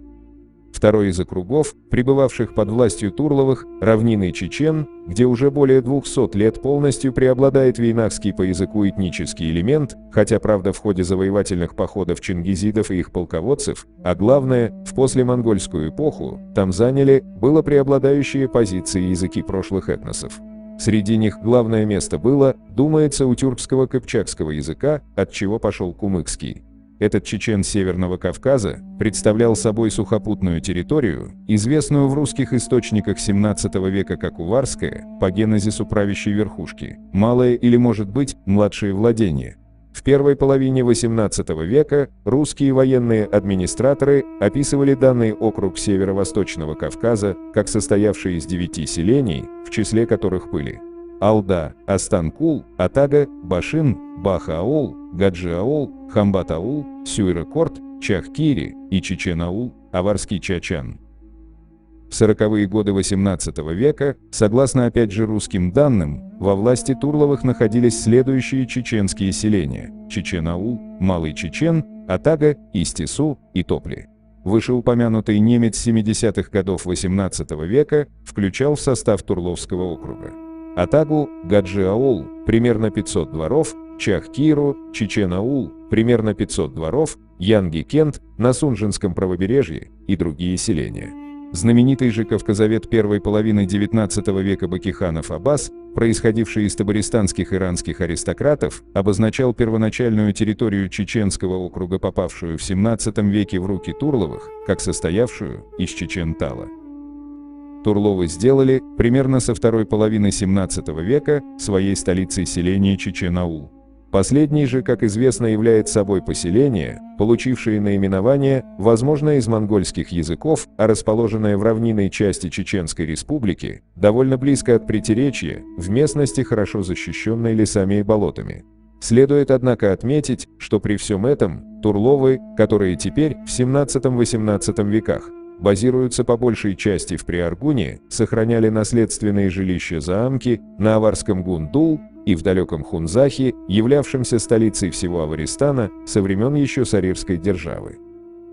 Основная масса северокавказского населения, признававшего над собой власть Турловых, особенно свободные скотоводы, земледельцы и профессиональные воины, говорила в XVII-XVIII веках на аварском и чеченском языках. При этом, однако, в некоторых населенных пунктах, отличавшихся смешанным составом населения, из числа расположенных по реке Аргун, в современной Чечне, например, в вейнахских ныне Шали, Гаджи-ауле и, может быть, Чечен-ауле, преобладал, по крайней мере, в XVIII веке кумыкский язык. Об этом можно говорить, если учитывать оригинальные сообщения якобы Райнекса, разведчика по национальности немца, который писал, что в его время атагинцы и топлинцы являлись частью чеченского вейнахского народа, состоящего из 1200 родов, но вот гаджаульцы, шаолинцы и жители еще двух соседних селений чеченского языка разуметь не могут, ибо они произошли от татарского роду. Сюда же примыкает указание немца Иоганна Густава Гербера 1728 года, опиравшегося в своей работе на российские разведывательные органы, который написал, что есть народ чеченский, чей язык татарский. Подтверждает сказанное также и следующая характеристика Иоганна Антона Гюльденштета. Гумбет подвластен кумыкскому князю, находящемуся в Чечне. Здесь же, видимо, допустимым будет отметить, что в конце XIX – начале XX века родным языком дворян Турловых, живших в притиречных селениях Чечни, в статусе крупных землевладельцев, был, согласно этнографических данных, кумыкский, форма тюркской речи, выступавшая тогда в статусе средства межэтнического общения, но, подчеркиваю, лишь в равнинной части Северного Кавказа. Названные северокавказские дворяне при этом знали, конечно, о своем происхождении из авароязычного гумбета и, соответственно, старались не забывать аварский язык, наследие славных предков полностью. Известный чеченский историк Шарпудин Ахмадов пишет в 2002 году, что чеченские князья Бардыхановы, из которых он называет известного Айдемира, были кумыками из селения Эндери, князья Казбулатовы были кумыками из селения Аксай, а князья Айдемировы – окумыченными адыгейцами из селения Брагуны, при том, что Турловы происходили, как он убежден, из аварского владения. В действительности же, однако, эти фамилии являлись всего лишь ветвями династии Турловых, спустившейся в Чечню из горного Гумбета. Об этом свидетельствует, например, то, что князь Арсланбек Айдемиров писал в свое время, что северокавказский аристократ Али-Султан Хасбулатов, которому пришлось править княжеством Гумбета и Чечни в начале 70-х годов XVIII века, происходит из нашей Турловой фамилии. Следует здесь особо отметить то обстоятельство, что сложение на северо-восточном Кавказе немаленького по своей площади и достаточно многолюдного государства-княжества во главе с Турловыми сыграло важную роль в образовании крупнейшего коренного северокавказского народа – чеченцев. Это произошло на базе вейнахских племенных групп, а также этнических дагестанцев и небольшого, думается, числа представителей других народов Евразии. Он, кстати, получил даже свое этническое наименование, принятое ныне к употреблению в среде различных народов Кавказа и Великих Русских равнин, от традиционно подвластного Турловым равнинного округа Чечен с центром в селении Чечен-Аул, которое аварцы называли Чачан. Немецкий профессор Карл Генрих Эмиль Кох в своем труде «Путешествие через Россию к Кавказскому перешейку» в 1836, 37 и 38 годах отмечает, что те самые гелы и леги, упомянутые в географии Страбона, сохранились до сегодняшнего дня как галгай, а на легов отчетливо показывают лезги. Далее он пишет: в верхних долинах Асы живет настоящее племя гелов, которые еще и сегодня называются галгай. В Чечне, в большом селении на реке Аргуне, в прошлом веке объявился предводитель и поработил все племена равнинных областей. По главной местности всех его подданных русские покрыли именем Чечен или чеченцы, имя, которое неправомерно принято многими другими народами. Тут явно речь идет либо о Турловых, либо о другой более древней аварской династии, и что все народы в данной местности русские неправомерно называют чеченцами. Даже иностранец Карл Кох понимает, что это название чужеродное, и неправильно называть всех этим названием. Напомним, что этнограф Фома Гарипекин также отметил, что название чеченцев заимствовано от другого народа. Кроме того, Гарипекин писал, что с древнейших времен, ведя главным образом пастушеский образ жизни, питаясь исключительно молочными продуктами и мясом, имея скудный запас знаний о возделывании земли, ингуши для обеспечения безопасности, как горных своих поселений, так и имущества, состоящего из стад, имели у себя особое сословие воинствовавших людей, своих защитников-соглядатаев. Опасность всегда и более всего предвиделась со стороны равнинной части Северного Кавказа, где постоянно происходила смена народов. Пришедшие после из глубины Азии теснили предыдущих, и они во многих случаях продвигались к подножью гор, искали там своего убежища. Последними пришельцами стали кабардинцы. С ними ингуши хотя вели постоянные столкновения, но все же были оттеснены с равнины, заперты в диких ущельях. Предание арштхойцев говорит, что галгай и арштхой всегда воевали с соседями чеченцами и кабардинцами. Когда же вздумали однажды заключить перемирие, то женщины воспротивились этому, говоря: что же будет делать тогда молодежь? Карл Кох засвидетельствовал, что с ингушами в XVIII-XIX веках на равнине граничили кумыки, а на севере кабардинцы. Это мы видим на данной карте 1772 года. Рядом с ингушами в соседстве указаны именно кумыки, а северо-восточнее от кумыков – чеченцы, по русским источникам XVII и XVIII веков именуемые также аварским владением, где правит аварская династия Турловых, родственная Авархану. На южной стороне в горах указаны тавлинцы, что с кумыкского языка переводится как горцы.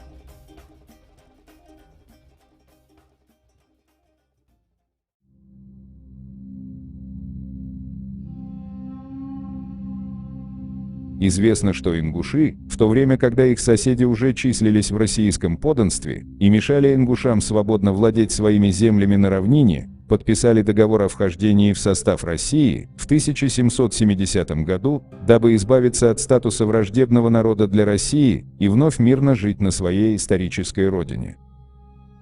Материалы для новой истории Кавказа с 1722 по 1803 год. Автор труда – историк Петр Григорьевич Будков. В 1770 году ингуши или кисты просят принять их в подданство, как сообщается, от притеснений и набегов кумыков и кабардинцев на равнине. Как мы знаем, кабардинцы и кумыки на тот момент уже издавна являлись подданными союзниками России. Именно с этими двумя народами, а если быть точнее, то князьями и шамхалами из этих народов, ингуши договаривались, когда стоял вопрос о безопасном для себя переселении на новые пустующие плоскости у Назрани, а не с чеченцами на чеченских землях, которые проживали далеко на востоке от этих мест, да еще и сами пребывали в вассальном положении на плоскостных землях. Петр Будков также сообщает, что на тот момент чеченцы издавна числятся в российском подданстве. Это подтверждается в документах XVI и XVII века. Один из них – письмо 1657 года из Шибутского джамаата царю Алексею Михайловичу с просьбой принять его жителей в русское подданство. Перевод Миркасыма Абдуллахатовича Усманова, советский и российский историк, археограф и доктор исторических наук. Мы из Шибутского джамаата, чтобы быть подданными великого царя из всей страны гор, а именно из Варанты, Чечане, Тонса, направили 3 посланцев к русскому царю. Если он пожалует нас, то мы станем подданными царя. Имена сих суть – Алихан, Сусла, Алгян. Этих 3 людей мы послали, и их снова повторно послали, и Аманата также послали мы. И пусть русский царь нас пожалует. Пошлем посланцев нашему Темурасу царю. Ныне Темраш царь стал подданным русского царя.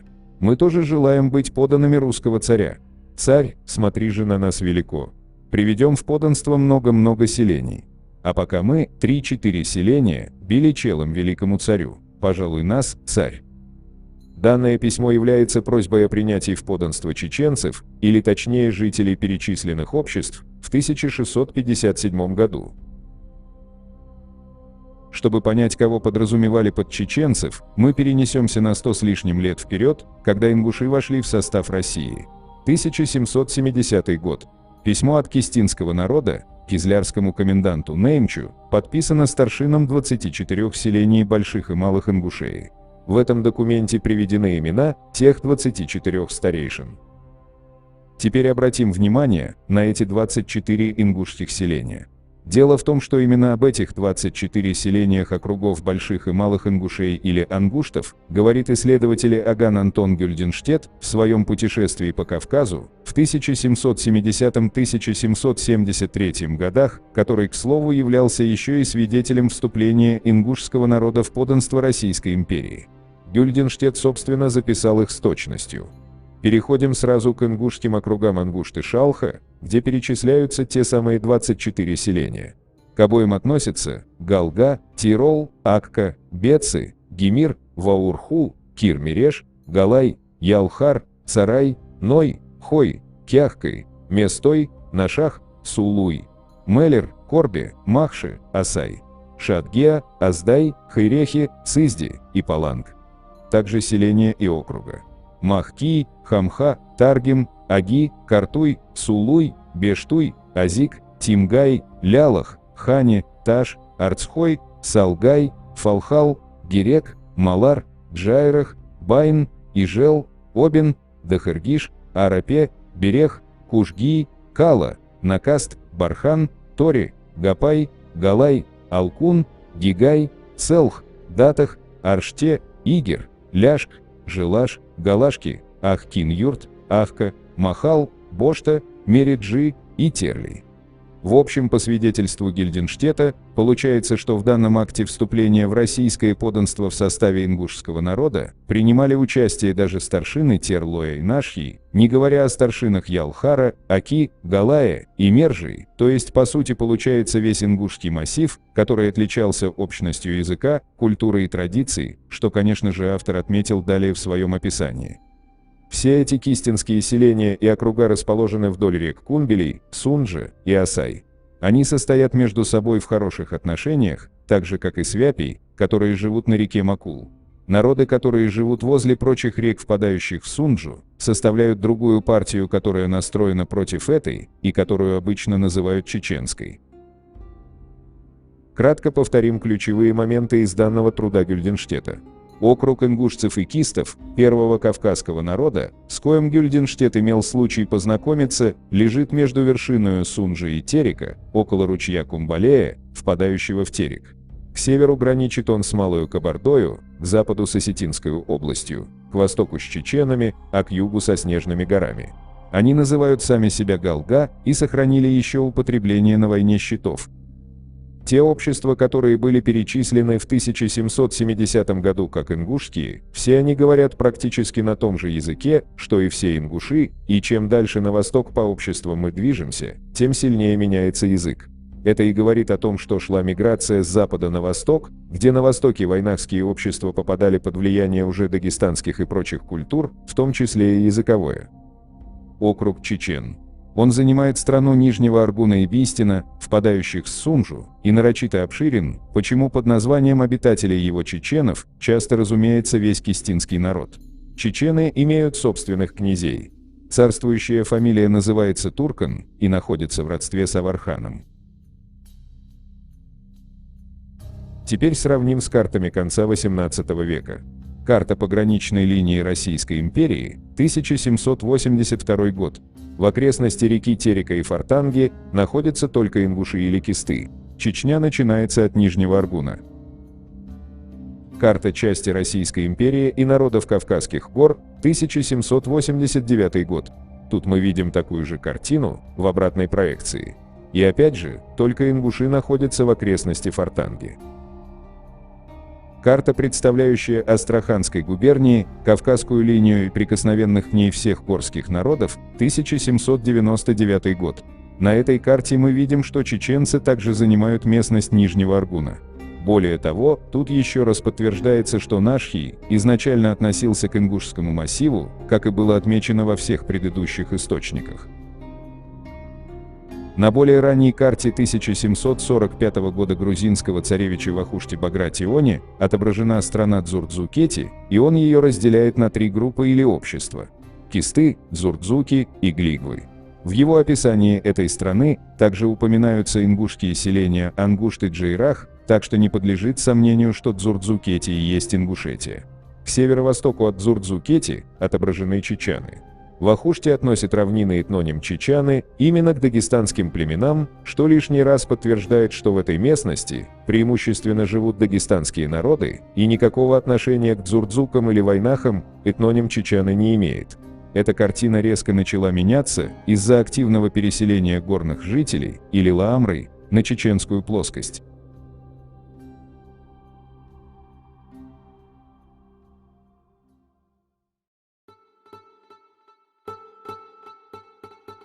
Как отмечают многие исследователи, в этногенезе ингушей осетины и чеченцы не участвовали. Осетины принадлежат к совершенно иной антропологической расе. В этом аспекте чеченцы ближе к ингушам. Но тем не менее, исследователи отмечают некоторые существенные различия между ингушами и чеченцами. Известия Кавказского отдела Императорского русского географического общества, том 9, 1885 год.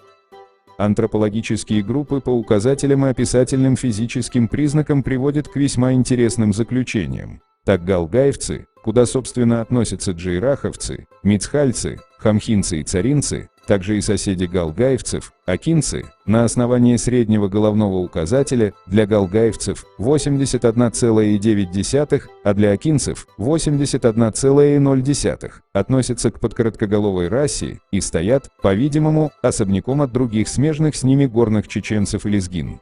Из последних, первые имеют средний головной указатель 84,4, а вторые 86,7, и таким образом, составляя короткоголовую расу, представляют как бы совершенно самостоятельную группу восточно-горских кавказских племен. Указатели носовой и лицевой, а также все другие описательные физические признаки подтверждают только что высказанное. Александр Белов. Арийское прошлое земли русской. Кроме всего прочего, надо отметить, что в западной антропологии утвердилось иное название европеоидов кавказоиды или кавкасионский тип по древнему грузинскому названию Кавказа – Кавкассионий. Впервые название «кавказский тип» дал белой расе немецкий ученый, живший в XIX веке, Иоганн Фридрих Блуменбах. Он описал обнаруженный на Кавказе ископаемый череп, который в целом, по его мнению, соответствовал параметрам идеального палеоевропейца.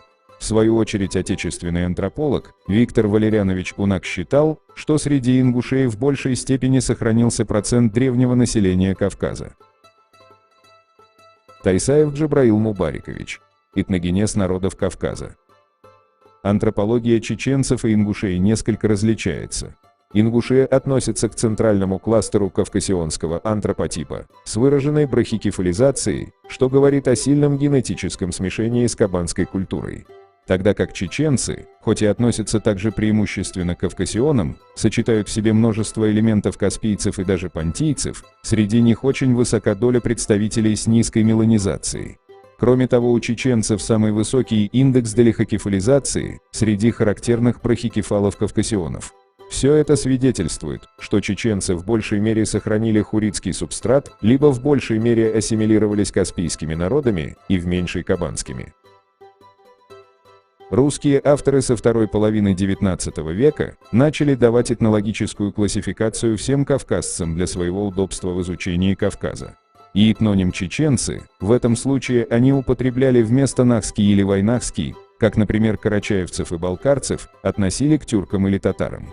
Черкесов, кабардинцев, убыхов и адыгов – к черкесам. Аварцев, лезгин, кумыков и так далее – к дагестанцам. Поскольку равнинных чеченцев было гораздо большее по численности, чем ингушей и бацпийцев, то и по этнологической классификации ингушей и бацпийцев относили собственно к чеченцам. Один из таких примеров приводится в энциклопедическом словаре Русского библиографического института «Гранат». Тут ингушей называют отдельным народом от чеченцев, но родственным. Но когда переходим к статью про чеченцев, нам рассказывают, что главнейшие из чеченцев – те же ингуши или галгай, в том числе Цова-Тушины или Бацпий. Кто такие Бацпий? Кавказовед Наталья Георгиевна Волкова дает нам ответ на этот вопрос.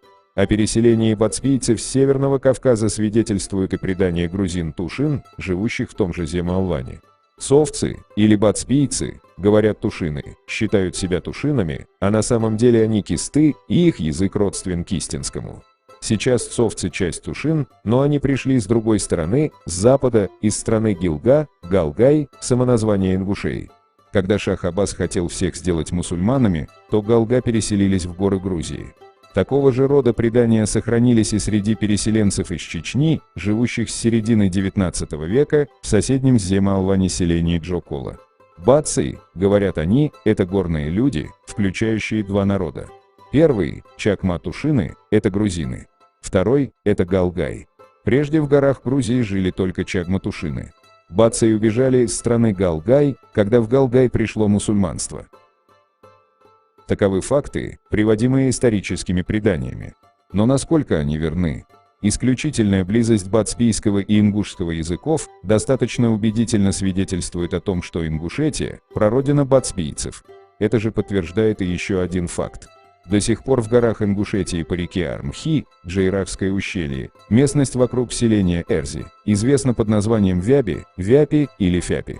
По представлениям ингушей, здесь живет одна из локальных групп их народа, известная под именем Фяпий. Именно часть этих Фяпий, как рассказывают ингушские предания, записанные мною в 1971 году, некогда переселилась в горы Грузии. Причиной их ухода было малоземелье. Другое распространенное заблуждение заключается в том, что нахчиматьяне, упомянутые в армянской географии, якобы являются предками чеченцев, которые сегодня называют себя нохчи или нахчи. Об этом писала Наталья Волкова в труде «Этнонимы и племенные названия Северного Кавказа». Яков Манандян, исследовавший вопросы авторства армянской географии, отмечает: армянская география, пользовавшаяся в Армении широкой популярностью, сохранилась в многочисленных рукописях и печаталась многократно, начиная с 17 века. Древнейшая рукопись не восходит, однако, далее 13 века. Не представляя себе четко местоположение народа Нохчо, автор армянской географии, основываясь на некотором звуковом совпадении терминов Яксамат и Нахчимат, расположил народ под этим именем в местах, где Птолемей помещал яксаматов. Кроме названных источников, крайне редкие упоминания самоназвания чеченцев, Нохча, встречаются лишь в кавказоведческой литературе XIX века. Значительно чаще, чем самоназвание чеченцев, в письменных источниках прошлого известны различные этнонимы собирательного характера, иногда обозначавшие в целом чеченцев и ингушей. Таковы дзурдзуки грузинских летописей, термин, хронологически предшествующий этнониму кисты, кистины. Этот термин не исчезает в грузинской историографии XVIII столетия, хотя неизвестен по доступным мне материалам в источниках XV-XVII веках. Вахушти называет дзурдзуки эти в числе других областей, связываемых им с территорией современной Ингушетии, Кистети, Джериехи, Глигвети. Выше Кистети, пишет он, находятся Дзурзукия с постройками, селениями и башнями. Если Кистетия помещалась им в среднем течении реки Армхи, то Дзурзукия, находившаяся по сведениям того же автора, выше, то есть южнее Кистетии, могла занимать верховье той же Армхи, а также ущелье Охкарохи, правого притока Терека, находящегося еще южнее Армхи. Таким образом, в грузинской литературе XVIII века этническое содержание имени Дурзуки или Дзурдзуки по сравнению с источниками XI века несколько изменилось. Если в XI веке дзурдзуками именовали вайнахов в целом, то в XVIII столетии этим именем называли лишь часть народа, а именно его западные группы. Очерки истории Чечено-Ингушской АССР. Том 1, издано в Грозном в 1967 году. Правда, из армянской географии не видно, что Нахчиматьяны и Кисты находятся по соседству. Они оторваны друг от друга. Рядом с Нахчиматьянами названы абхазы и народы северо-западного Кавказа, а около кистов – туши, тушины, гудамакары, жители ущелья реки Черной Араквы в современном Душетском районе Грузии, и дидойцы, дидои в современном Дагестане. Отсюда видно, что кисты размещаются в пределах современной Чечено-Ингушетии. Также они локализуются в новом списке армянской географии, тогда как Нахчиматьяны в этом списке размещены около устья реки Танаис, современного Дона, что приходится признать ошибкой. По-видимому, локализация Нахчиматьянов у устья Дона есть результат вольного использования сведений греческого географа II века новой эры Птолемея, служивших одним из первостепенных источников для армянской географии. Птолемей знал близ устья Танаиса сарматский народ яксаматов. Археолог и историк Иван Егорович Забелин в своей работе «История русской жизни с древнейших времен» пишет следующее. По указанию Птолемея, сарматы во II веке по Рождеству Христова занимали именно те земли по северо-западному берегу Азовского моря, где прежде обитали геродотовские царствующие скифы. Это были роксоланы и языги, они же, по-видимому, яксаматы, иксаматы, яксаматы, язаваты. Но еще в начале I века по Рождеству Христова Страбон указывает поселение языгов-сарматов прозванием царствующих на нижнем течении рек Днестра и Днепра, где по Геродоту находилась древняя Скифия. Здесь очевидно, что переписчики армянской географии совершили ошибки при переписывании слова иксамату Птолемея и переписали его как Нахчимат и добавили к нему еще армянское окончание ян, и в итоге получилось Нахчиматьян. И поэтому совершенно ясно при таком рассмотрении, что никаких Нахчиматьянов в природе не было, а были иксаматы.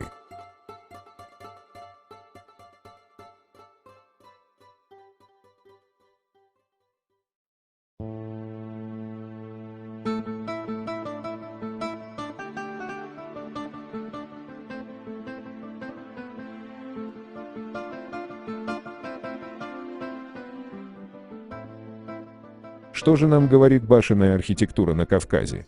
В своем труде «Башни в горах» кандидат архитектуры Аркадий Федорович Гольштейн записал следующее. При переходе из Дагестана в Чечню незаметно особых различий в характере построек. Архитектура этой части Чечни, будучи подобна дагестанской, в то же время отличается от архитектуры коренной Чечни. Географически и исторически на территории Чечни, смежной с Дагестаном, различаются два района, горный, примыкающий к Аварии, Чеберлой, и к северу от него, где более низкие горы покрыты лесами, Ичкерия. В Ичкерии постройки сходны с соседними кумыкскими Дагестане, а в Чеберлое заметно влияние аварского зодчества. Сходство архитектуры чеченцев Ичкерии и Чеберлоя с дагестанской могло сформироваться под влиянием строительной культуры Дагестана, это один из аспектов ситуации, но он не объясняет всего.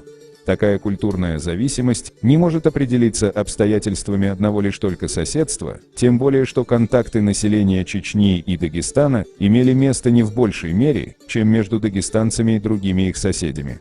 Почти вся масса построек в Восточной Чечне, столь сходных с дагестанскими, относится к концу XIX – начала XX века.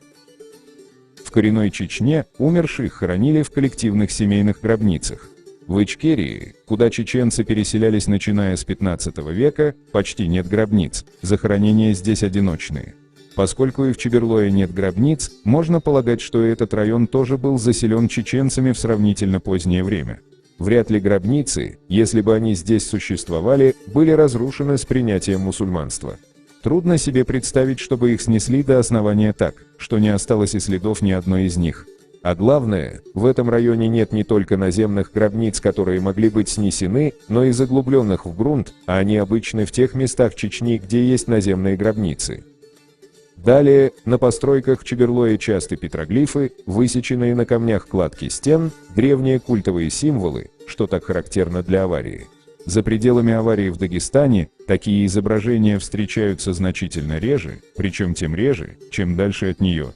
То же самое наблюдается и с другой стороны, к западу от Чечни. В Ингушетии еще встречаются единичные знаки на камнях, но это уже периферия распространения той культуры, для которой такие изображения были характерны. Наконец, согласно данным антропологов, чеченцы в расовом отношении ближе к жителям Аварии, чем Ингушетии. Напрашивается предположение, что восточная часть горной Чечни когда-то входила в общую с горным Дагестаном сферу культуры. Эта общность существовала, как свидетельствует археология, в эпоху бронзы. Возможно, в Чеберлое она продолжала существовать до средних веков, когда выходцы из коренной Чечни заселили эту местность. Вероятно, именно здесь обитали те тинди, на которых чеченские предания указывают, как на прежних жителей края. Здесь произошло подобное тому, что и в Закатальском районе Азербайджана. Переселенцы усвоили традиции зодчества прежних обитателей этих мест. Гольдштейн изучал и сравнивал архитектуру Северной Осетии, Ингушетии и Чечни. В восточной части Чечни архитектура сходна с дагестанской, и жилых башен здесь мало. Но в районе верховьев рек Аргун, Фортанга, Гехи и в Ингушетии в средние века, вероятно, все или почти все жилища были башенными. Несмотря на появление и распространение в XIX-XX веках сакел, жилые башни в высокогорной области Чечни и Ингушетии долго еще преобладали и были основным типом жилища. Путешественник, побывавший во второй половине прошлого века в горной Ингушетии, пишет: «Весь народ помещается в четырехугольных каменных башнях, в 2-3 яруса, времени и постройки которых никто не помнит». Гольдштейн заметил, что не только в Осетии, но и в Чечне, в территории, прилегающей к Ингушетии, встречается форма боевой башни, которая, по всей видимости, возникла в Ингушетии. И добавил, что имеются свидетельства о работе ингушских мастеров-строителей в Осетии, Северной Грузии и Чечне, но нет данных о том, чтобы в Ингушетии строили приглашенные извне мастера.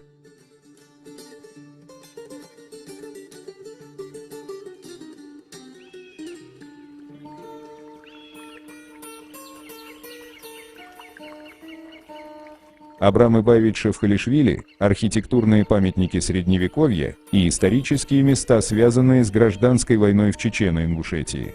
Грозный, 1966 год. Восточной границей распространения башенной культуры надо считать долину реки Шару-Аргуна до слияния ее с рекой Чанты-Аргуном. Эта граница в значительной степени условна, потому что в прошлом веке боевые и жилые башни имелись и восточнее реки Шару-Аргуна, например, в селении Харачой. Северная граница распространения башенной культуры проходит по южной стороне лесной полосы Черных гор. Западной границей распространения этих башен следует считать ущелье реки Терек. Но несомненно, что и башни, воздвигнутые в поселениях по левобережью Терека, селения Ларс, Чми и другие, построенные ингушами, так как еще из русских письменных источников известно, что по обоим берегам реки, при выходе ее из гор, проживали ингуши. Надо отметить и то обстоятельство, что боевые башни, расположенные на территории Горной Осетии, по сути ничем не отличаются от ингушских, и строили их, по-видимому, ингушские мастера. Чеченские предания приписывают постройку башен либо ингушам, либо майстинцам, либо Тейпу-Бавлой. Наибольшая густота башенных построек отмечается в верховьях реки Асы, в особенности в местности Галгайче. Ни в горной Чечне, ни в Осетии, ни в Хевсуретии, ни в долинах рек Черной и Хевсурской Арагвы. Нигде не наблюдается такого скопления башенных сооружений, замков и жилых башен, Гаала, как в этом районе Ингушетии. В одном только небольшом ауле Эрзи боевых башен насчитывалось до 20. Имеется основание считать, что горная Ингушетия была родиной башенной культуры. Отсюда культура эта, по-видимому, проникла и в Хевсуретию, и в Осетию, и, возможно, в Чечню. Исходя из всего, что было показано, совершенно уверенно можно говорить о том, что территория от Ла-Мардона до Аргуна является исконной территорией древнего народа Галгай. И след этого народа еще не исчез.